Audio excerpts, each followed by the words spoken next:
व्यसन का बड़ा जोर है समाज में। चाहे जितना काम बिगड़ता हो उससे, परिवार का, बच्चों का, हमारा खुद का, शरीर का, हमारी विचारों का, बुद्धि का, पर लोग व्यसन करते ही हैं।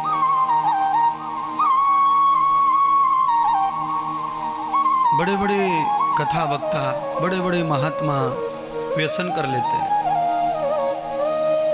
पता नहीं कहाँ से वो आदत आई है और कौन सा शास्त्र है उनके पास जो अलग से स्पेशल ज्ञान देता है उनको कि तम्बाकू खाओ, गांजा पियो, मदरा पियो और आचार्य को बदनाम करो, साधुता को बदनाम करो, ब्राह्मणत्व को बदनाम करो।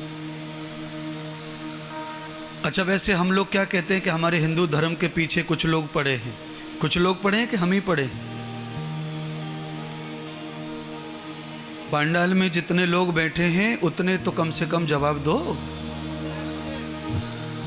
हमारे हिंदू धर्म को नष्ट करने के लिए दूसरे कुछ संस्कृति के लोग पड़े हैं, ऐसा हम मानते हैं, पर मैं ऐसा नहीं मानता हूं। मैं मानता हूं कि वैसे रावण का नाश रावण के कर्मों से हुआ, पर रावण को नष्ट करने में विभीषण जी का भी हाथ था। कौरवों का नाश कौरवों के कर्मों से ही हुआ, पर कौरवों का नाश करने में शकुनी का हाथ था, वो घर का ही था शकुनी। इसका मतलब है हिंदू धर्म को जब भी किसी प्रकार का प्रॉब्लम आएगा, वो प्रॉब्लम केवल हिंदू की वजह से ही आएगा और किसी की वजह से आ सकता नहीं, कोई सवाल ही नहीं। हमारे घर में अगर चोर घुसे रात को चोरी करे, चोर की हिम्मत ही नहीं है। जब चोर हमारे घर में चोरी करेगा और चोरी खुलेगी तो उसमें हमारा कोई न कोई जरूर हिस्सेदार निकलेगा, पकड़ा जाएगा। इसलिए जो कुछ होता है वो हमारे अपनी वजह से होता है। हमारे साथ कोई षड्यंत्र कर रहा होता है, पर षड्यंत्र को भी जगह तभी मिलती है जब हम कहीं कमजोरी छोड़ते हैं। बारिश कितनी भी जोर से चल रही हो, हमारी घर की छत से पानी तब ही टपकता है आंगन में, कमरे में, जब छत में कहीं कोई गुंजाइश रह जाती है पानी के लिए। अगर हमारी छत में कोई किसी प्रकार की कमी नहीं है तो बादल भी फट जाएंगे तो भी कमरे में पानी नहीं जाएगा। यदो वृत्तो न व्रती न वृष्टिम बृहदो कर्म इदन्न मम। सब कुछ परमात्मा का है, ऐसा बृहद, बृहद माने बड़ा कर्म, छोटा कर्म सब प्रभु के लिए हो रहा है, ऐसा मानकर जो कर्म करते हैं उनके कर्म में कभी खोट पैदा नहीं होता है। और जो परमात्मा को बगल में कर देते हैं और कर्म के स्वामी खुद बन जाते हैं, उनके कर्म में दोष आ जाता है। यदम कर्मम अहमतो रूपम। कुछ लोगों में आदत होती है हमेशा, देखा अगर मैं नहीं होता तो, देखा वो तो समझ लो मैं हूं, अगर मैं न होता तो आज ये काम ये तो हो ही नहीं सकता था, ये तो सब लुट गया था, ये तो सब बिगड़ गया था। अहम कर्ता भाव जो है ये बंधन भाव है, और ये बंधन भाव जो है ये व्यक्ति को जन्म मरण से जोड़ देता है। पुनरपि जन्मम पुनरपि मनरम।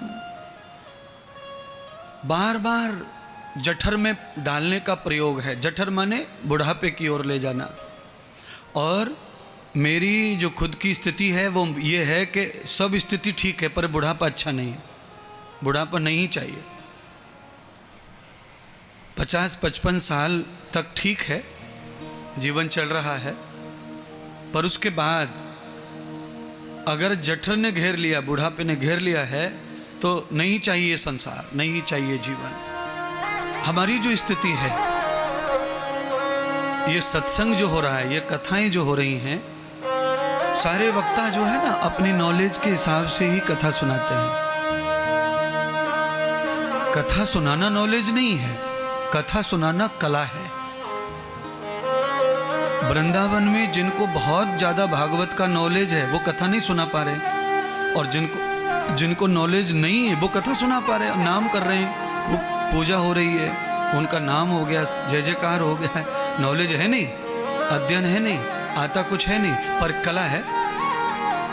3 घंटे पब्लिक को ऐसे बांध के रखते हैं कि लोगों को वही भगवान दिखते हैं। तो ये कला है, और कला हमेशा रहती नहीं है, कला हमेशा नहीं रहती है। योग्यता हमेशा रहती है, विद्वता रहती है, पर कला नहीं हमेशा रहती है। अच्छा, कला वाले लोगों के बारे में मैं बताऊंगा आपको, कला हमेशा नहीं रहती है, इसमें भी संशय कभी को हो सकता है, तो संशय ना हो उसके लिए मैं बताऊंगा। देखो, दुनिया में कितने सारे टेलर होते हैं, पर बुढ़ापे में वो टेलर होते हैं पर काम कर सकते नहीं है। उनकी जो कला है उम्र के साथ नष्ट हो जाती है, मर जाती है, क्योंकि सामर्थ्य खत्म होता है। कला के साथ जवानी चाहिए है।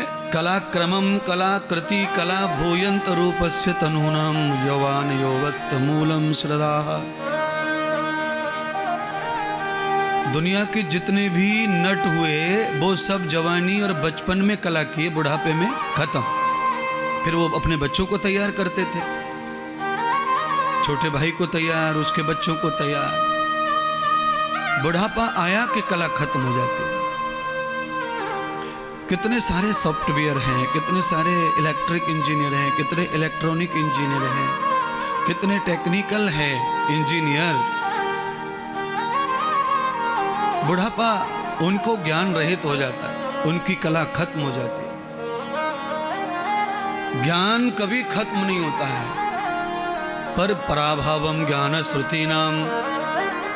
बुढ़ापे में ज्ञान भी काम आता नहीं है, बुढ़ापे में ज्ञान भी नहीं काम आता है। अच्छा बोलिए, आप में से बहुत सारा ज्ञान है, आप देखो गाड़ी चला लेते हैं, आप कमा लेते हैं, घर चला लेते हैं, पर घुटने के दर्द को कहाँ ठीक कर पा रहे, रो रहे हैं, उसकी वजह से परेशान हो रहे। कई बुजुर्ग हैं जिनको भारी तकलीफ है घुटनों की, गाड़ी हैवी चलाते हैं, घर बढ़िया चलाते हैं, घर को डेवलप करते हैं, और अमीरी में कन्वर्ट कर दिया खुद को, परिवार को, बच्चों को, पर अपने घुटने का कुछ नहीं कर पा रहे, अपनी बीमारी का कुछ नहीं कर पा रहे। वृद्धिष्टाम्न कर्मणो विभूषिता। बस यही आदमी असमर्थ हो जाता है, यही थक जाता है।